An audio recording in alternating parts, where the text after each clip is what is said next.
Missing from Texas, found in a mysterious tribe in Scotland.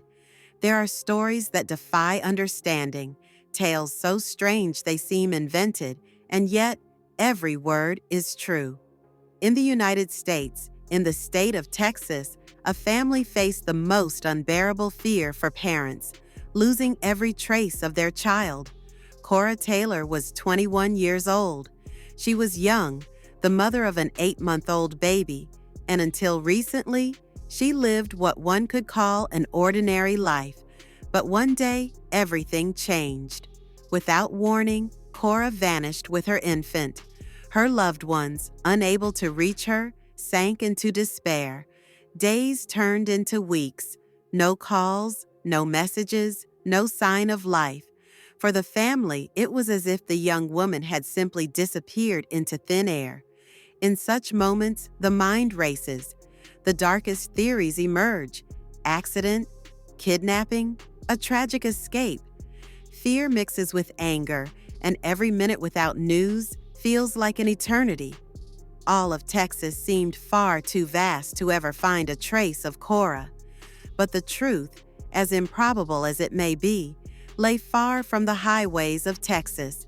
It was hidden thousands of miles away, in a damp and mysterious forest in the borders, in southern Scotland. There, among thick greenery and icy rivers, the mystery deepened. For the missing young woman was not a prisoner, nor a recluse. She was voluntarily living within a self-proclaimed tribe. The revelation struck like a thunderbolt. Kaura Taylor was not missing. She was now living under another name. She called herself Asnat Lady Safé and had joined a strange community that declared itself the Kingdom of Kubala. When her family discovered this, disbelief took over.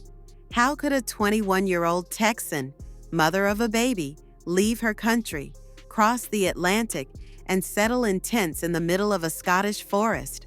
For her loved ones, there was only one possible explanation. She had been manipulated. For weeks, this unusual group of only 3 people had been drawing attention with their strange statements and videos posted on social media. The news spread quickly. What once seemed like a disturbing disappearance had turned into a story captivating media worldwide. An American woman who had left with a simple tourist visa had abandoned her life in Texas to join a king, a queen, and a kingdom that appears on no map. To understand Kaura Taylor's incredible choice, one must first grasp the world she had stepped into. This kingdom, called Kubala, exists nowhere officially, yet for those who live in it, it is real. Only 3 people belong to it, but they present themselves as a sacred tribe, entrusted with a historic mission. At its head stands King Atehene. His real name is Kofi Ofe. Born in Ghana, he was once an opera singer and public relations agent. But at the age of 36, he reinvented himself. Charismatic and confident, he proclaimed himself king of a forgotten people. In his eyes, he was not just a man. He was the spiritual heir of an ancient lineage, tasked with reclaiming a land lost for centuries. By his side is Queen Nandi, whose real name is John Gasho. At 41 years old, of Zimbabwean and also British origin, she was once a blogger. Today, she presents herself as the guardian of this mystical kingdom.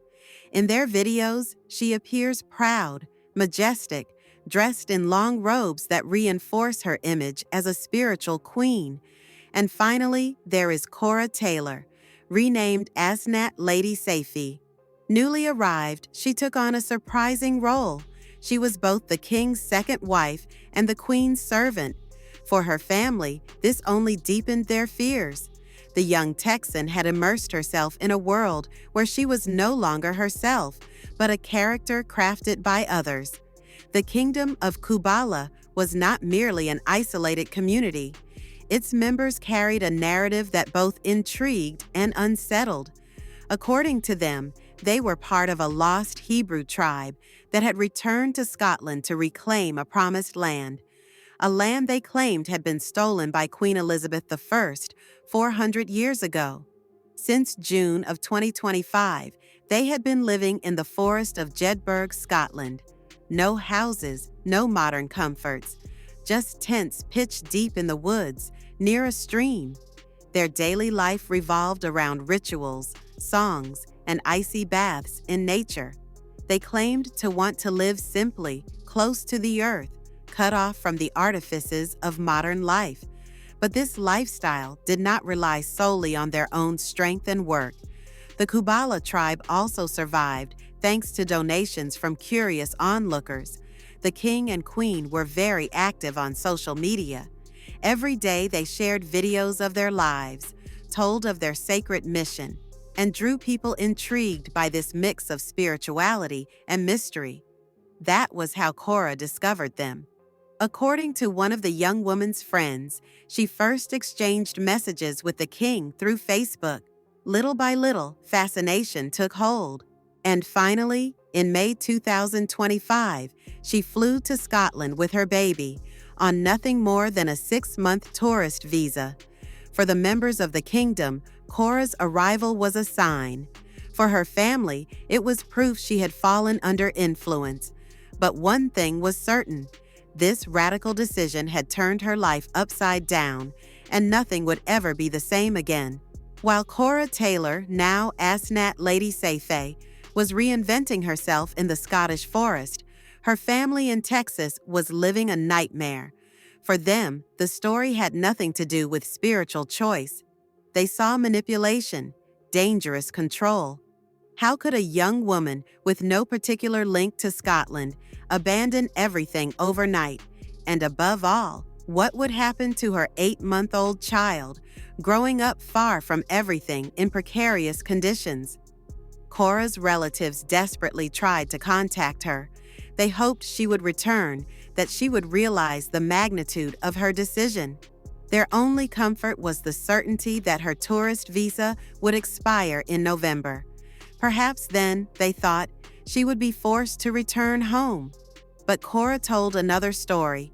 In a video posted on social media, she declared she was not missing, much less held against her will. In her words, she had chosen to leave in order to escape a toxic environment and offer her baby a different life. She insisted she was not a victim, but a free woman who had decided to follow a spiritual path. This declaration did not soothe her family. On the contrary, it worried them even more. In her words, many heard the echo of external influence. Her parents feared their daughter was imprisoned by rhetoric more than by chains. Meanwhile, in Scotland, the presence of the Kingdom of Kubala did not go unnoticed. The people of Jedburgh, torn between curiosity and mistrust, watched this small tribe closely. Some were intrigued, others felt threatened. Local authorities reacted. The town council issued an eviction notice. Living permanently in tents on public land was illegal. A few weeks later, a dramatic event occurred. The kingdom's camp was destroyed in a fire. The circumstances remained unclear, accident or deliberate act. The king and queen denounced it as an attack, claiming they were victims of persecution. Whatever the truth, the fire marked a turning point. The tribe now attracted even greater attention, but also more hostility. And Kaura, in the midst of this turmoil, what became of her? She remained by the king and queen's side, loyal to her new role. For her relatives, it was no longer just a worrying disappearance, but an incomprehensible loss. Their daughter was no longer the person they once knew. Today, the mystery remains. Is she truly happy, free in her choices? Or is she a prisoner of an illusion carefully maintained by a charismatic couple? One thing is certain. Her story, which began as an ordinary disappearance in Texas, has become a tale that fascinates the entire world. A young American woman turning her back on her family to join a self-proclaimed tribe in Scotland. A modern enigma suspended between faith, manipulation, and the search for freedom.